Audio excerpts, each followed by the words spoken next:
জীবনটা আসলে কোনো নির্দিষ্ট পথের গল্প নয়, এটা এক অনন্ত চেনা জানার ভেতর দিয়ে হেঁটে চলা, যেখানে প্রতিটা মোড়েই নতুন চমক, নতুন অভিজ্ঞতা থাকে।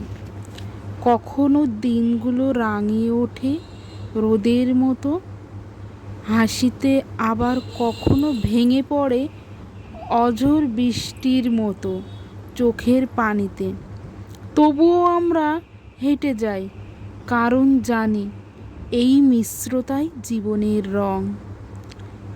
সুখ আর দুঃখ কখনো আলাদা ছিল না, ওরা একে অপরকে ধাক্কা দিয়ে পথ তৈরি করে, আর সেই পথেই লেখা হয় আমাদের নাম, আমাদের গল্প, আমাদের সত্যি।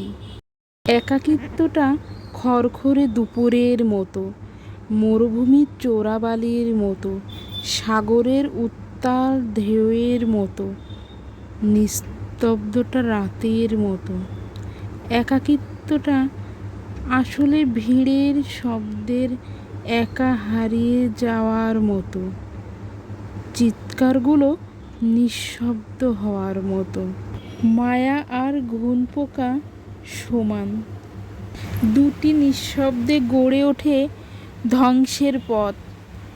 ঘুণ পোকা চুপি চুপি খায় কাঠের বুক, আর মায়া, সে তো নিঃস্ব করে আর কুড়ে কুড়ে খায় মানুষের সারাটি হৃদয়।